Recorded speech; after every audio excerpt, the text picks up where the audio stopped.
Hey,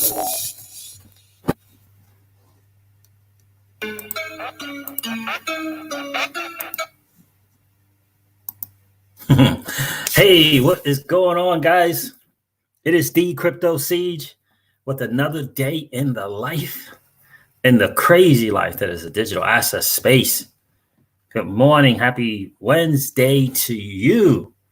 Man, oh man, did you guys, man, I tell you what, Gregg Kid was dropping some big time knowledge.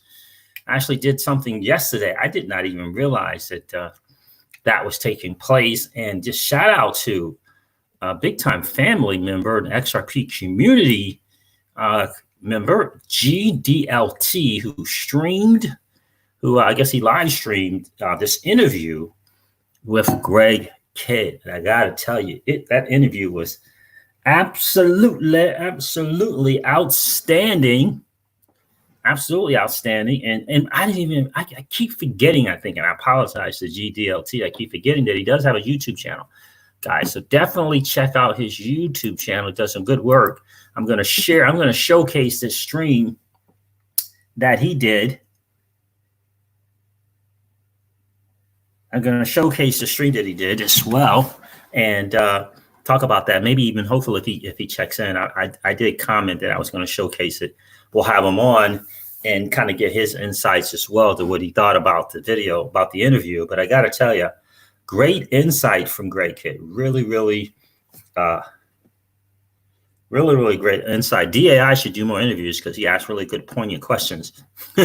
So it was a really great interview. I got to tell you, really excited to share that with you guys, just in case you guys didn't get it. TJ Jackson, what's going on, my friend? Good to see you in the stream this morning. Mr. XRP All In, what's going on, New York? Good to see you this morning.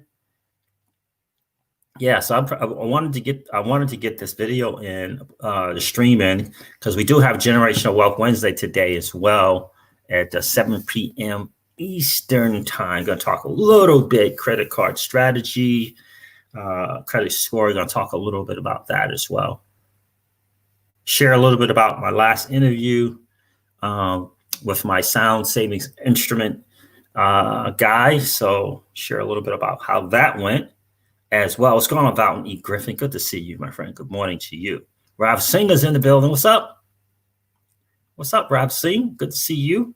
Jay Korn is here. Good morning to you. So yeah, so really great interview. And I think it's important to kind of hear from someone who is a serial VC type guy, right? Investor, who's had some success. And Gregg Kid, I think, has interesting insights. I think he has a good ability to catch those unicorns, if you will, to spot them, I guess, right? And so, I mean, Twitter was a huge success for him, and it was another one as well where he early on invested. So we're going to share that with you guys just in case you didn't get it.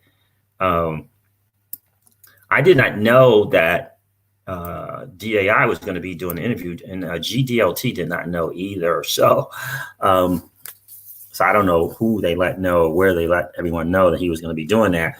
But I got to tell you, it was very insightful for sure. I'm going to play that, but it's listen, it's 15 to 20 minutes, so it's going to take up most of the stream.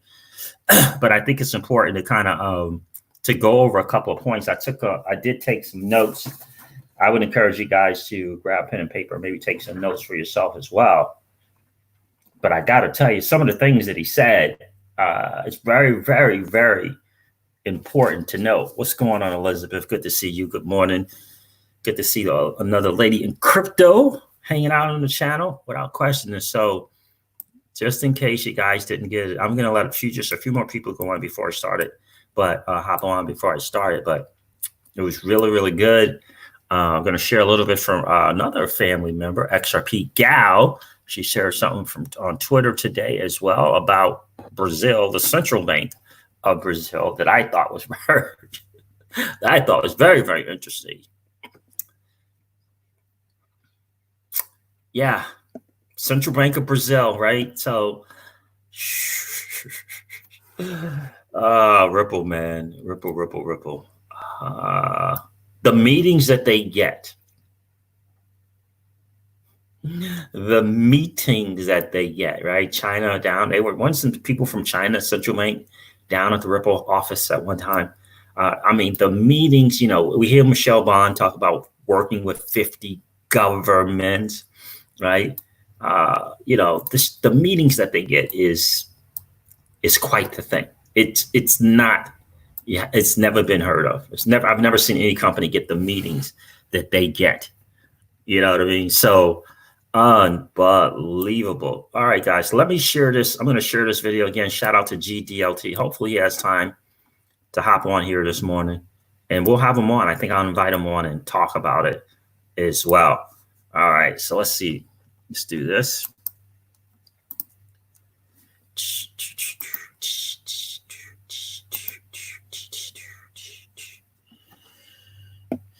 All right, guys. All right, so here he goes.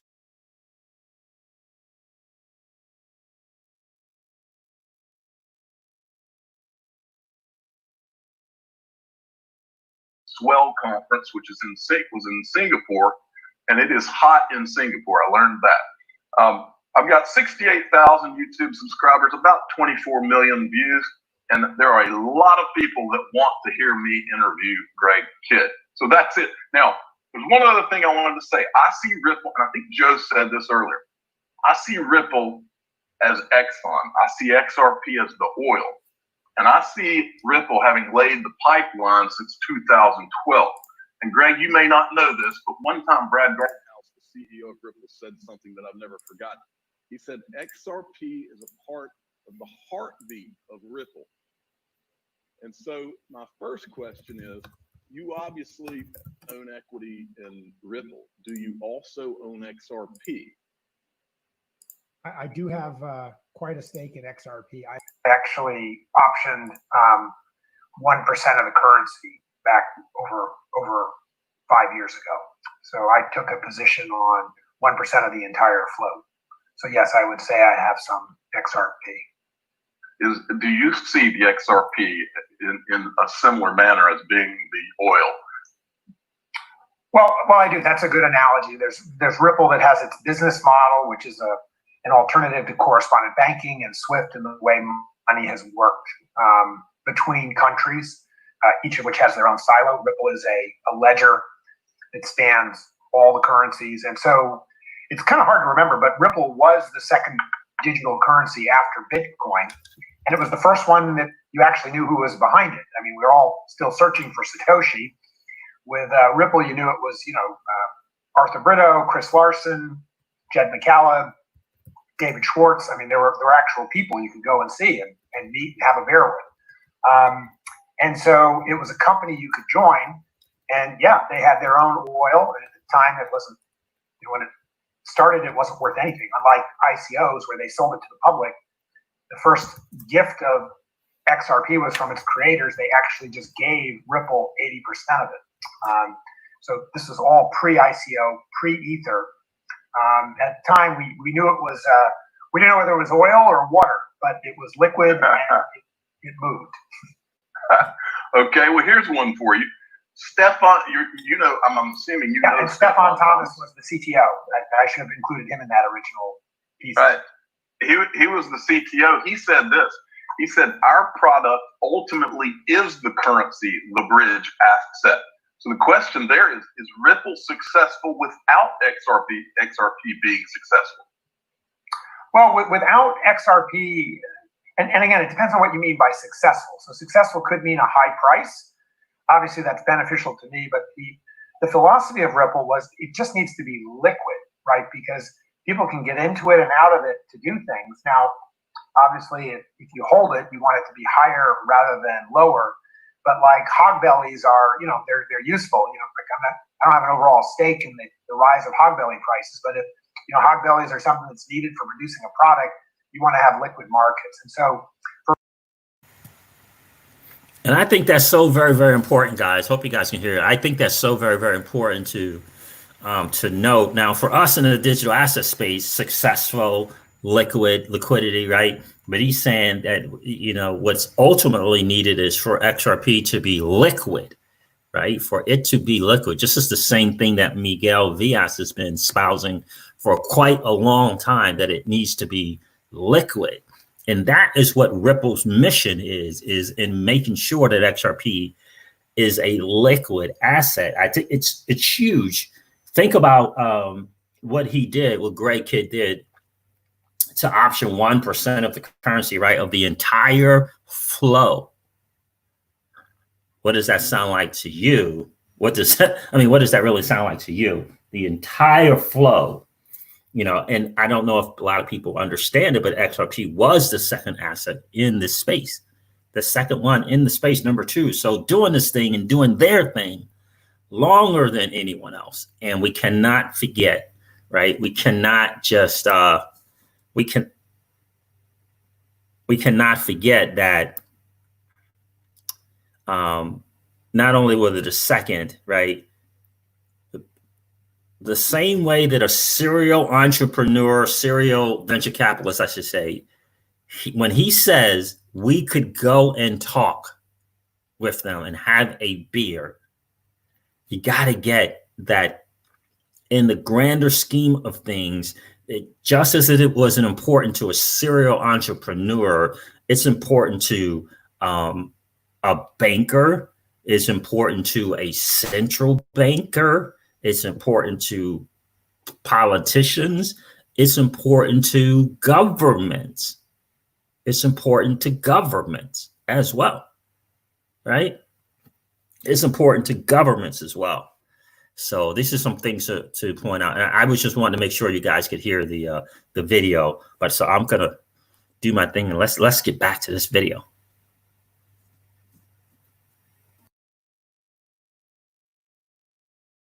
For Ripple to be successful, XRP needs to be liquid, so there's not friction getting into it and out of it. That liquidity is in many ways more important than the absolute price, but to those of us that see it being in demand, well, when there's more demand than supply, the prices rise, and that's beneficial to be on that ticket.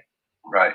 So one of the major issues that has been in social media, and I'm buried in social media all the time, and so we see all of these things, some things that a lot of people don't see.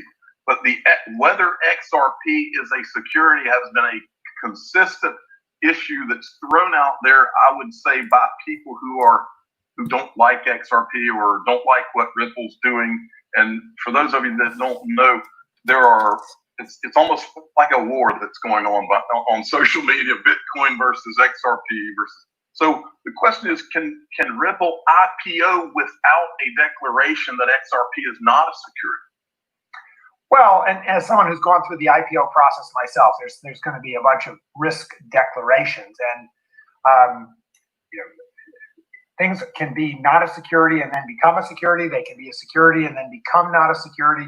So that is definitely going to be one of the risk disclosures if Ripple goes out without an SEC determination that it's not or is a security. The wisdom of our government is black can be white one day and white can be black the next day. So even if something is declared one thing, there's no guarantee it's going to be that thing in the future. So right. I don't think that's an impediment. I mean, it would be great if the SEC just rolled out the red carpet and said the Ripple stock is the security and the currency is not. But I don't see that happening. So I believe the forward motion is going to be without a definitive statement. And this is kind of along those lines as well. Are we waiting on, because this is a big issue as well with regard to really all digital assets, but specifically XRP. Are we waiting on regulations to be decided or to be announced with regard to XRP?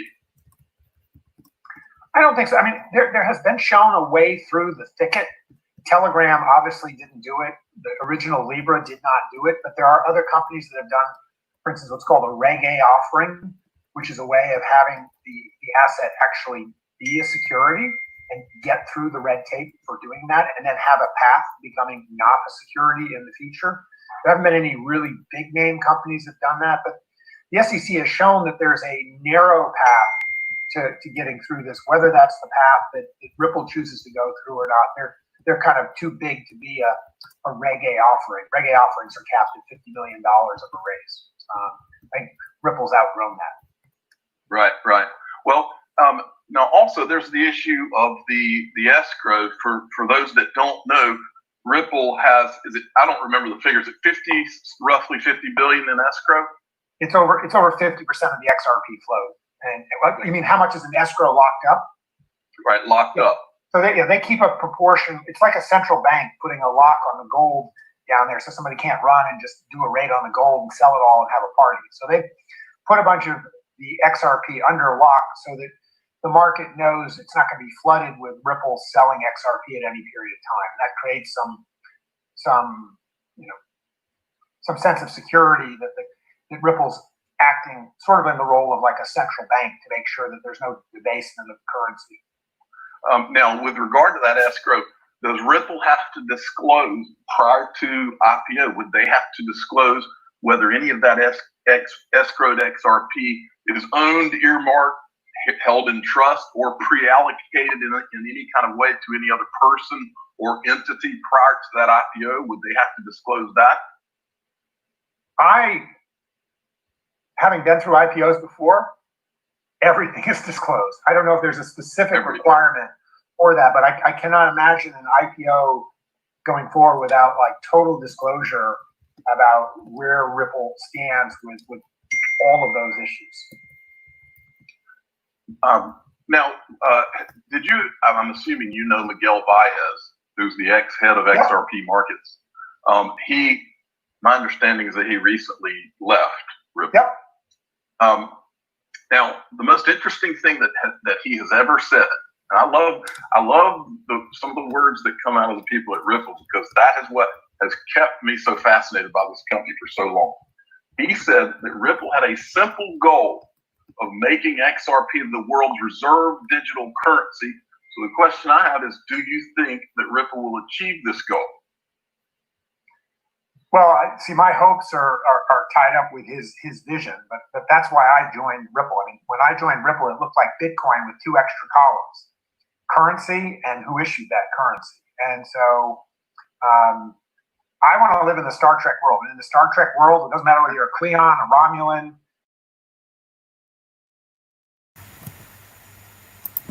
So, yeah, I just wanted to talk about that just for a second when you think about that. Cookie Butt, what's going on, my friend? That's interesting. I wanted to talk about the escrow thing and the IPO and the full disclosure in the IPO, because that is going to be a thing. And we're going to talk about this and forever until they actually do IPO. But how is it possible for them? I don't see a way possible where they can say they have this XRP in escrow with their IPO. I don't see how they do it. I have to believe that they are going to say that the vast majority of that escrow is already pre-allocated. Because I mean, Gregg says it. He's been through IPOs already, and everything is disclosed.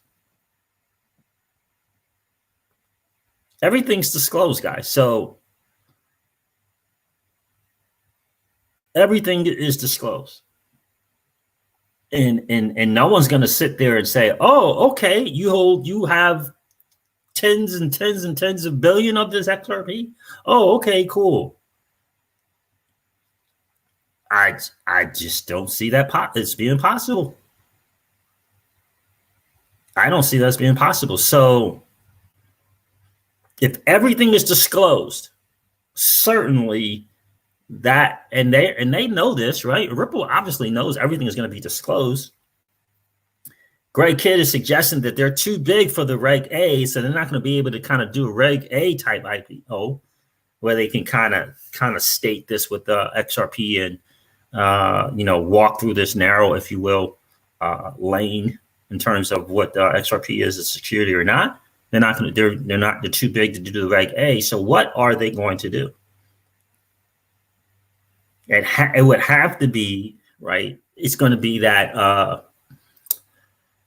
What is it? It's going to be a huge moment, I believe, in XRP's history, because they will have to tell people what's going on with that escrow. And my guess, and this is completely as a guess, is it's going to be pre-allocated.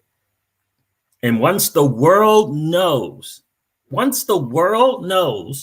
the digital asset world, don't get me wrong, but once the world knows, and trust me, it's the mainstream media will know. Once that is disclosed that it's pre-allocated to someone, contractually to someone, and just like Gregg Kidd says, they're just acting like the central bank, if you will, to make sure no harm comes to it, make sure that it's not used in any nefarious ways, like debasing the currency and flooding the market, right?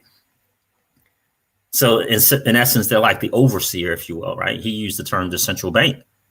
Once they find out, once mainstream media finds out that, oh, no, they don't own it. They're just watching over it, right? They don't own it. They're just watching over it. It is going to be a game changer.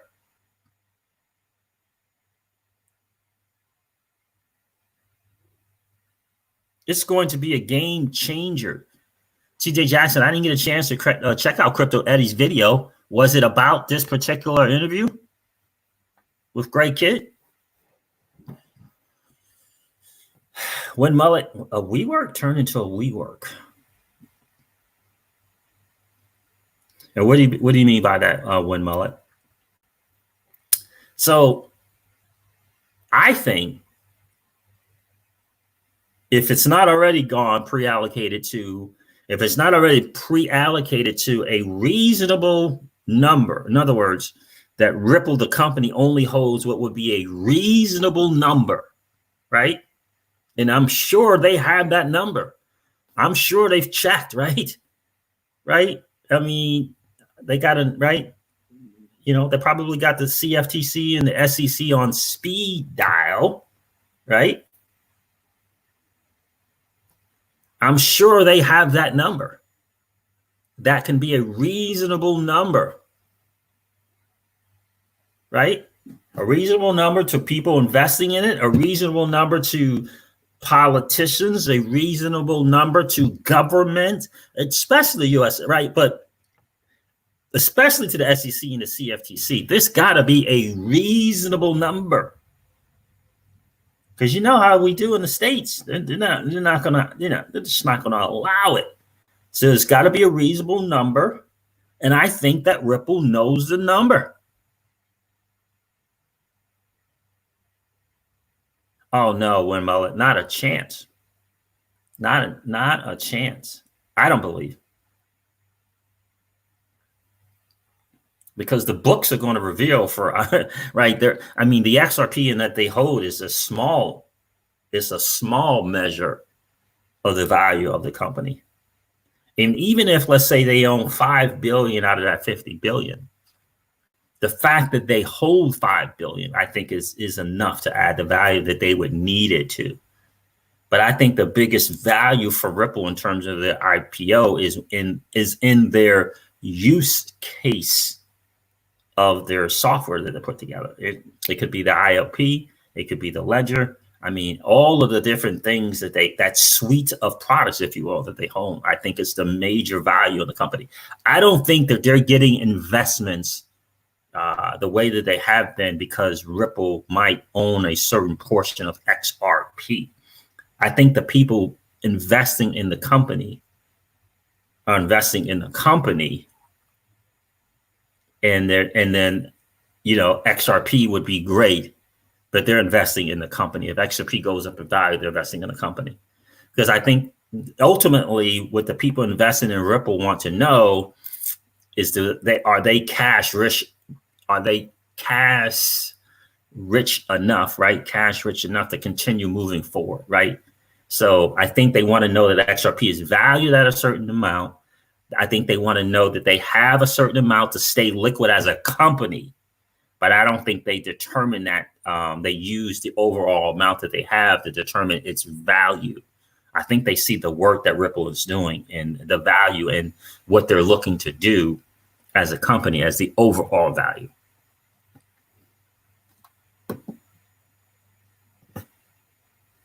TJ Jackson said, where is that at?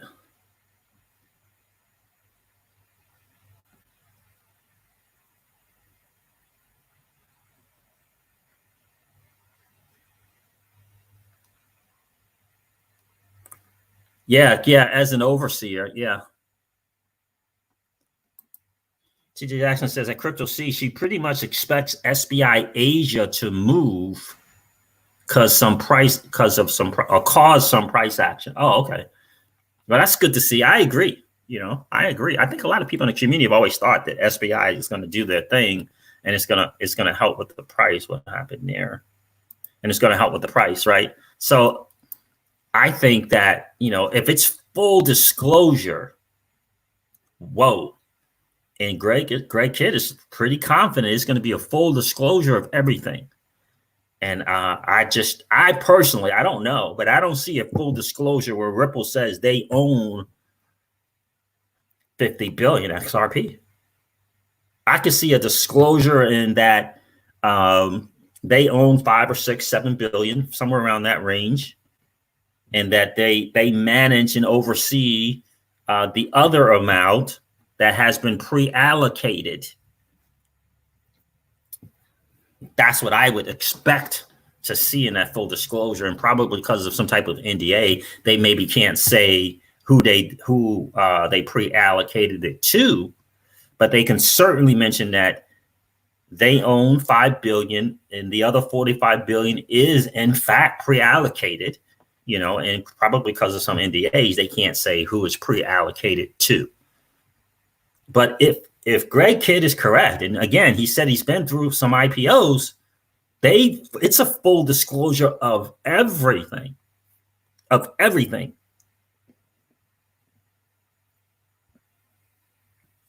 Big E, you're 10,000% correct, bro.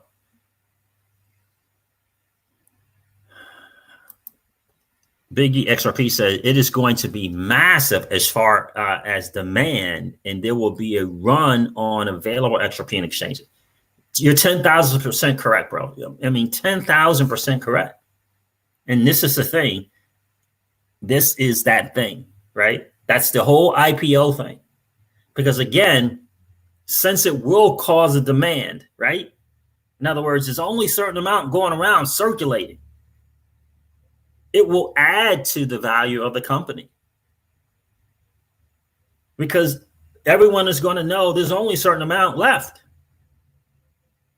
So just like you say, it's going to go crazy on exchanges, market, all of that is going to happen, but it's going to most likely Ripple will have the greatest amount and the price is going to go up. That's going to just add value to the company.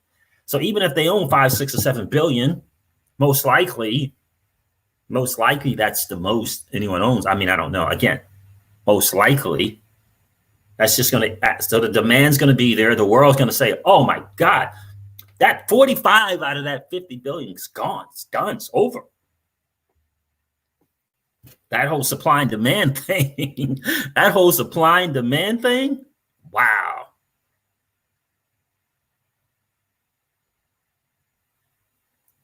Yeah. Anyway, so let's get back to this video, guys. But whew, that full disclosure on the IPO is going to be huge. Good to see you, Cindy. Good morning to you, miss. All right, let's do this.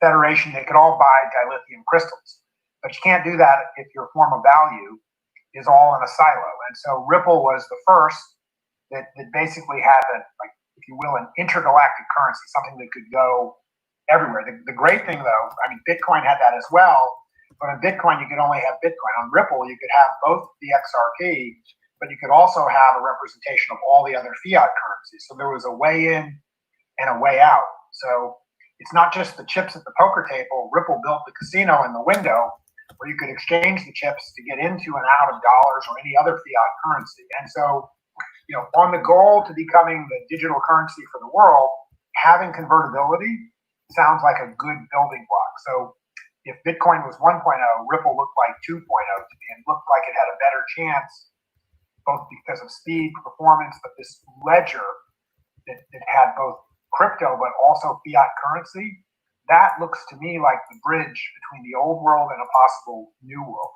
So again, the jury's out. I obviously decided to take a punt on it. I still remain active and keen in the community. Well, I love what you just said about Ripple creating the casino and the window. I like going to casino every once in a while. But this next question kind of is in line with that, what you just said as well. And this would kind of give me what your degree of confidence is. And this is a Brad Garlinghouse quote. What we're doing and executing on a day-by-day basis is, in fact, taking over SWIFT. So on a scale from 1 to 10, how close do you think Ripple is to taking over SWIFT? Well, I mean, there's still a long ways to go. I put it like in that process, we're still in sort of a 2 or 3, because you can look at how much money is still passing through those old legacy rails, and old habits die hard. I mean, those correspondent banks, they make a tremendous amount of money on the friction that remains within the correspondent banking system. And so while some banks have gotten on board with Ripple, let's be very clear, when you have something that reduces that much friction, that's going to cut into,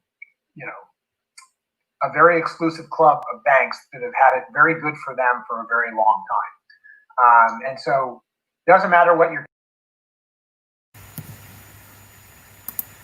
So you guys, again, hopefully you guys can hear me, but you guys get that? I mean, it's a huge statement, and it's a reality that we as XRP investors, right, and hodler, it's very, very, very important. Oh, GDLT is in the building. What's going on, my friend? Man, I think I'm gonna invite you on the stream, man. Are you up to come on the stream? I've never invited anyone before. GDLT, are you up to coming on the stream? Just let me know, bro. But I think it's important for us as hodlers to understand the reality of a situation. And the reality of the situation, and this is a guy who would know that there's huge money, a significant amount of money in the current corresponding banking system the way that it is, with the friction that is there. All right, let me see if I can invite you in, DLT. I've never done it before, so let's see if we can make that happen. All right, let's see. Guys, I'm going to try to invite GDLT in here. I don't know how to do it. I've never done it. Let's see how you would do that. Did I stop the share? Yeah, let me do this. I thought I did, but let me see. All right. Stop sharing.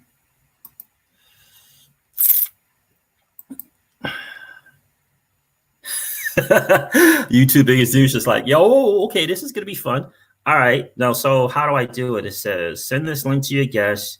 You may also want to share your instructions for inviting guests. You have up to 6 people on screen at once. All right, GDLT, I can send something to a Gmail, a regular email, or Facebook Messenger. So do you have an email or Gmail that you can share where I can send it?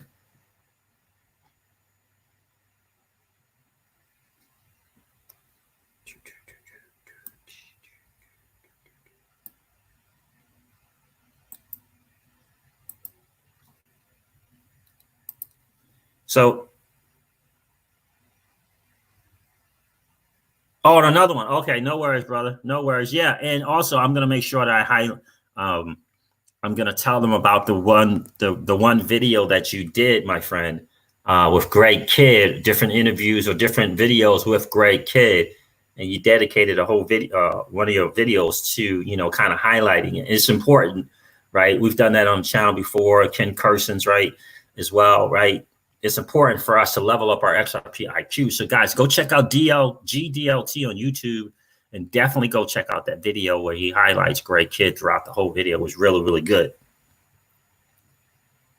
All right, so guys, again, I think it's really, really important to understand as XRP hodlers, listen, the current correspondent banking system, the friction that is involved in it is a moneymaker.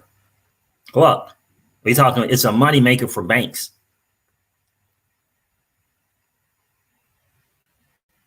You know, and for him to point that out, it's important for us to understand that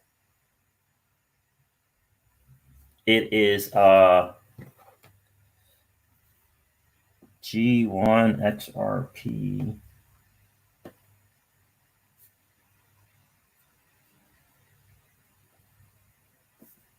Got it. Thank you, GDLT. I appreciate that, man. So, what's going on, Mark Phillips? This is exciting insight. Oh, good to see you, Mark. Good to see you in the stream, brother. I think it's so important to note that that's the reality of a situation. So when you're talking about how long, when you're talking about, you know, all of this stuff, it's important to understand that that is the reality of the situation. That it is, it can feel like, or maybe it is perhaps an uphill battle. And if these banks, they may be reluctant, or they may be looking at a kind of hanging on to any kind of new messaging system or whatever that Swift comes up with, so they can continue to keep their hands in the cookie jar, if you will. And you know, Ripple and its technology is a disruptor. It's for the greater good of the world, but it's a disruptor. And if these banks are on a greedy side and they're not leaning towards the greater good, it's going to take some time. And we all believe that inevitably they will have to just succumb to technology. That is ultimately what the deal is. That they will have to succumb to technology, right? Mark Phillips, good to see you, my friend. Good morning, Siege. This is exciting insight. We are on the right track, without question. Great interview. Let's talk. Let's share a little bit more from this. And thanks again to GDLT, who took the time to stream this out to the world. Again, he didn't know. We didn't all know that it was going to be DAI. At least I did not know. GDLT said he didn't know it was going to be DAI. He was just following Gregg Kidd and wanted to hear from Gregg Kidd, right? A Ripple investor, former employee, back in the early days.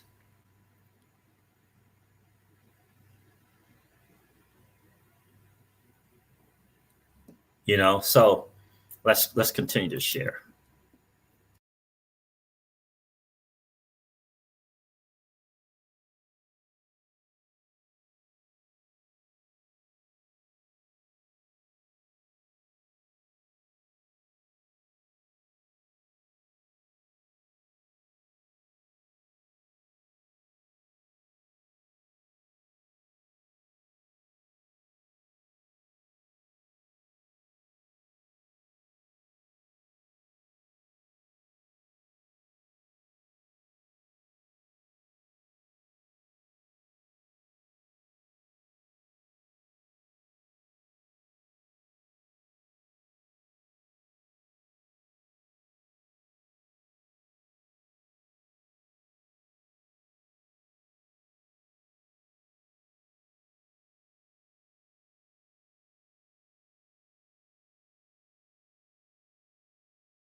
And so when folks like MoneyGram start using XRP or other folks, basis is in fact taking over Swift. So on a scale from 1 to 10, how close do you think Ripple is to taking over Swift? Well, I mean, there's still a long ways to go. I put it like in that process, we're still in sort of a 2 or 3, because you can look at how much money is still passing through those old legacy rails, and old habits die hard. I mean, those correspondent banks, they make a tremendous amount of money on the friction that remains within the correspondent banking system. And so while some banks have gotten on board with Ripple, let's be very clear, when you have something that reduces that much friction, that's going to cut into, a very exclusive club of banks that have had it very good for them for a very long time. And so it doesn't matter what your technology is. You can have even regulation on your side, but that is a powerful market dynamic to unwind. And so don't know what it's going to take to get to a tipping point, right? Swift is still the big dog, right? So Brad's a hungry guy. He's an aggressive. He's got a suit on, but he's aggressive. So I don't want to handicap that one as above sort of 2 or 3 out of 10. Right. Long ways to go. Right. On another thing that you see a lot in social media, the catchphrase of the anti-XRP or anti-Ripple people is that banks won't use XRP. Will banks use XRP in your opinion?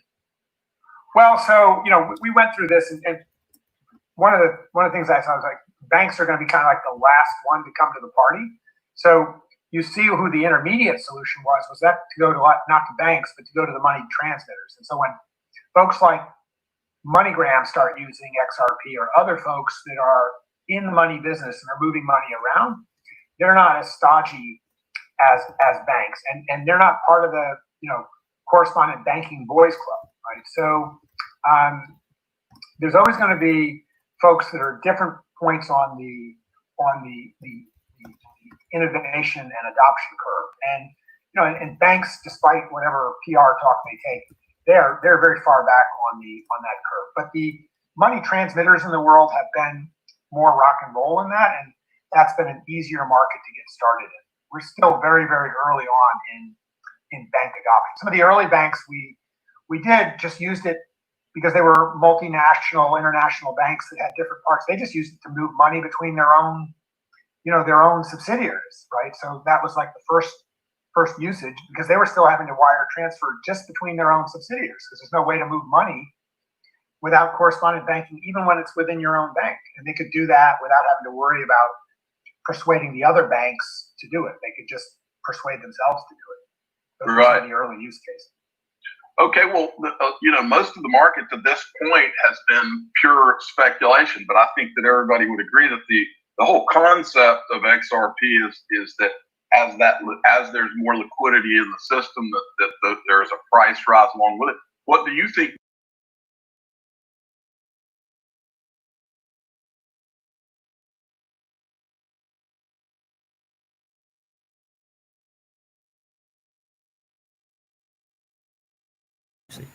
So that, to me, that's a huge statement as well, right? and huge insight, right? So the banks, the few banks that were using it, they were using it amongst themselves, right? So some branches, right, amongst themselves, because even with the current corresponding banking system, they still had the issues within their own banks to move money, within their own banking cartel with their own branches or subsidiaries, right? So that's important to know. That's what I didn't know that. I thought it was strictly, cross border. So even within their own little thing, they're still not able to do it as efficiently. So they started using XRP just kind of with an in-house, if you will, I think is important to know. And again, a great question and massive insight from someone who knows, right? It's from someone who knows, and that's important to understand, right? Very, very important to understand. So that's a great insight, I think, from Gregg Kidd.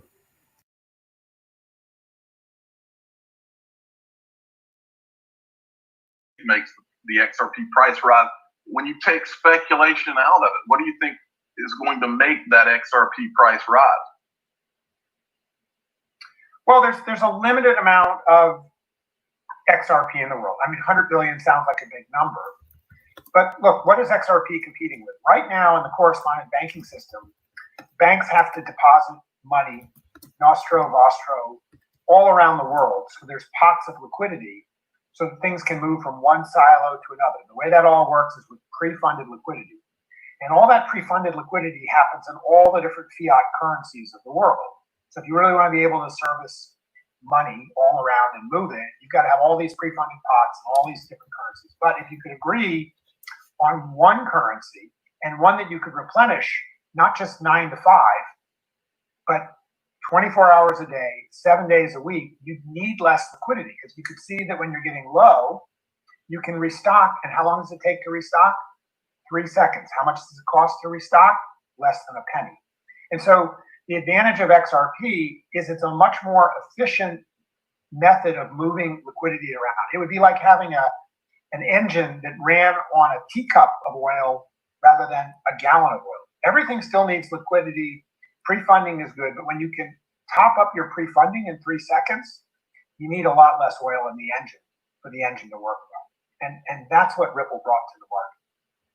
Are you saying that a lot of that nostro money one day is going to be in XRP? Is that the ultimate goal? Oh, it's going to be replaced. It's going to be replaced by XRP. And so that just that demand for the thimble of oil, like that.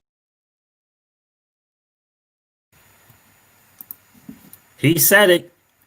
Gregg Kidd said it. It's going to replace. It's going to be replaced by XRP. It's going to be replaced by XRP. And again, what's the number? What's the number? We got 7 to 10 trillion, 7 to 11 trillion. You keep getting these different numbers. It's going to be replaced by XRP. And I'm not sure if there's, again, and shout out to Cryptopolis, because a lot of times he talks the velocity.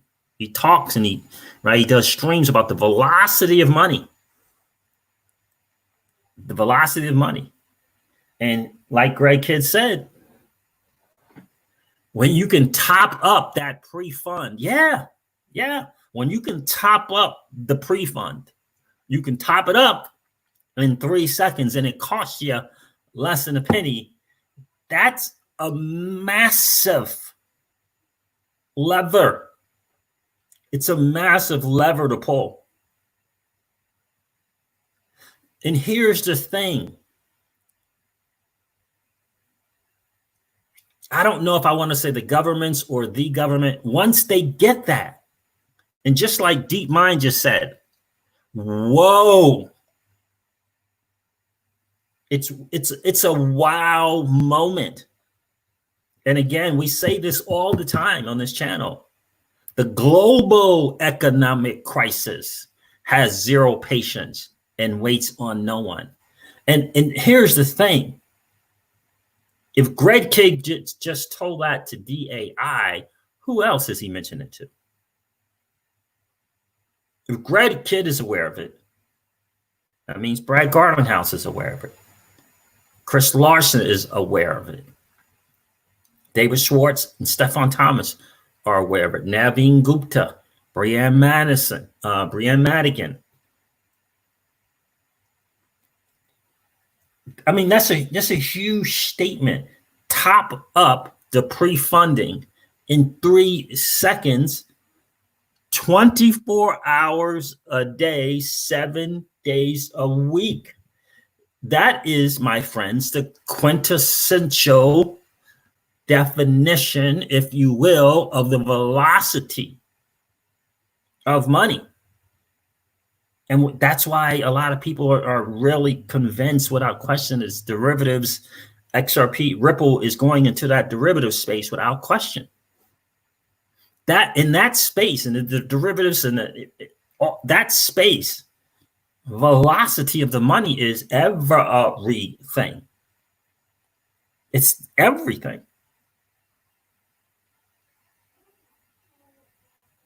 The reason why we can buy it right now, and I've always, this is a $64 trillion question, YouTube's biggest dues. We ask this question all the time. We labeled it the $68 trillion question.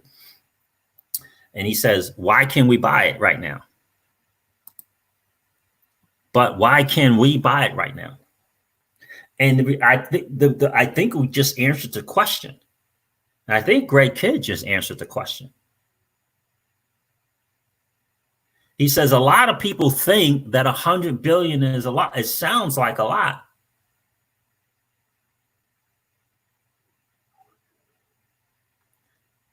Sounds like a lot. But if 50 to 55 billion is already done and gone and out there, there's not a whole lot left. It's like I think someone did the numbers on it, and I thought the calculation was like 3 to 4 billion. I think that was the calculation left. If you consider the rich stats list, I mean, it sounds like to me that Gregg Kidd has a billion unto himself. Sounds like to me. How much do you think Joel Katz has?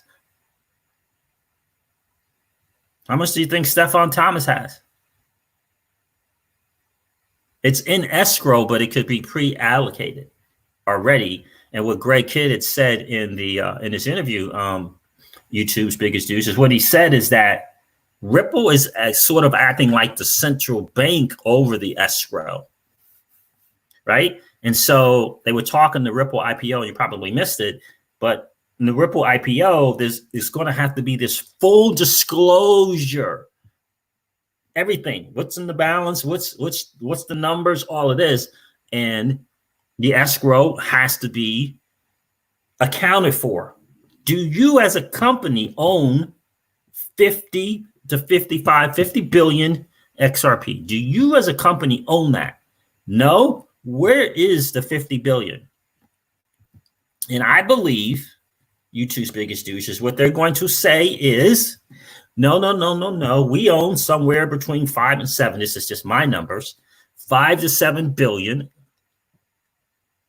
And, 43 to 45 billion has been pre-allocated. Now, because of NDAs, we can't say who is pre-allocated to, but it is pre-allocated. Ripple company only owns, again, for me, somewhere between, I'm going to say 4 to 7 billion, 3 to 7 billion. When that word gets out, right, it's a game changer. And so the whole idea of what, I've been asking this question on the channel all the time. How is it that you and I are able to hold this asset? And maybe the reality is because it's not really a whole lot to go around to 7 point something billion people on the planet.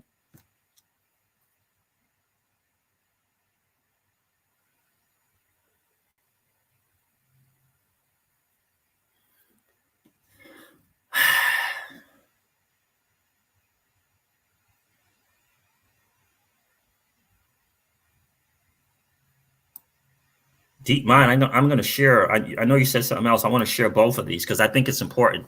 These are great points. Deep Mind says a game of patience. Most will sell long before full crossover. Let me read it from here. New graduating elite and super elite class will be smaller than we think. It's a great point. It's a great point. And then he also says, I suggested in a recent blog, or in DeepMind is on Coil, by the way. You definitely want to go check out DeepMind Lab on Coil. I suggested in a recent blog, Ripple management may be forced to keep their massive holdings in a dividend-paying trust. They're locked up forever.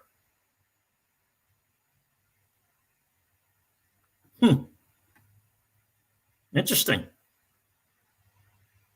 Given DeepMind's background,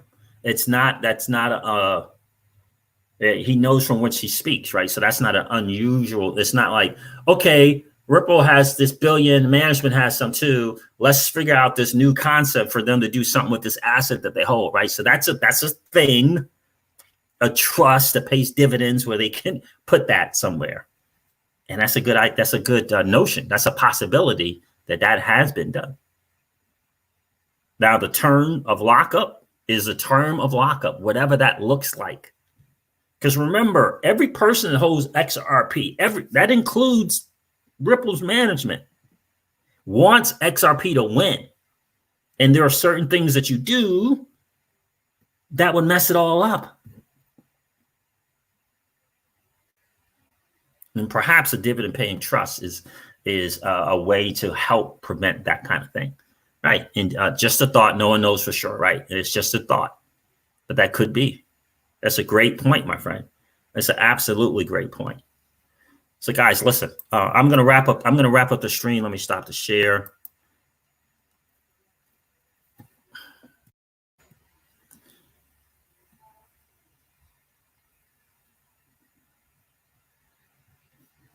When mullet is a great point. I don't think there's anything from stopping them from doing it now, other than I think what's going on with how much Ripple actually owns. I think that they know, like we know, how that will affect the price, and I think they want to time it with the IPO. I mean, I don't know, but I think they want to time it, because if the disclosure is like what I suggested it is, and it ultimately means that Ripple, the company, only owns a certain amount, it is going to, I think it's going to cause just a major whirlwind in terms of the price. Because the world, just like you and I will know that, oh, okay, well, this really only a certain amount is this XRP going around. That's the reality. So it will add to the supply and demand narrative in a big time way. And I think that they want to time that with their RPO, with the IPO, because even if it's 5 or 6 billion, that's in terms of supply and demand, that's a lot. So that will raise the value. So the dynamics of the reality that there's only so much around circulating, and that Ripple owns a big amount, so it's going to go up. Ripple owns a big amount, so that's going to add, in my opinion, to the value of the company. It'll add to the value. It's not going to take away. It will add. Now, the suite of products and what they're looking to do is the overall greater value, and that's what causes people to invest in it. But certainly, understanding that they probably own the biggest amount, and that because now we get the word that there's only a certain amount circulating, it's gonna raise the price, right? It's gonna raise the price just on a simple supply and demand dynamic, and Ripple has a ton of it. Ripple has a ton of it. But when Gregg Kidd, listen, guys, I'm going to get off here, but I definitely encourage you guys to go check out GDLT's video. XRP One World Ledger DII interviews. Go to GDLT, subscribe to his channel. You'll find it. Listen to the rest of that interview for sure, and then go check out other Gregg Kidd videos. that GDLT has done as well. Really good stuff. GDLT, my friend, again, thank you for doing that and sharing that with the community big time, because that's some great stuff with some great insight. Again, this dude just said he optioned 1% of the currency and the entire flow, okay, of XRP. So the dude could own $1 billion, in my opinion. Gregg kid by himself could own $1 billion.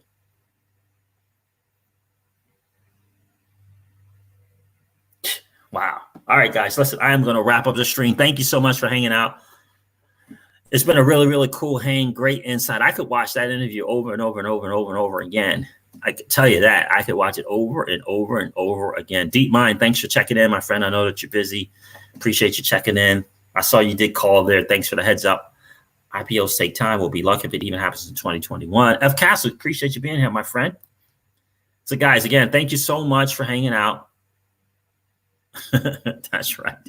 Absolutely. You know, anything can happen because this IPO is going to be a thing without question. Again, thank you so much for being here. I appreciate it, guys. Never forget this. Old money doesn't want you to win. They don't want us to win. They would rather us remain a cog in their perpetual wheel of trading our time for dollars. They don't want us to play in the same playground that they play in, where we allow our money to work for us. This is our chance to win, guys. The digital asset space is our chance to win. We are in the midst of the greatest transfer of wealth in the history of man. Are you participating? Or are you standing on the sidelines? Here's what I do know, that the battle for you, it has already been fought, and the victory is yours. Go get it. I'll talk to you soon, guys. See ya. Bye.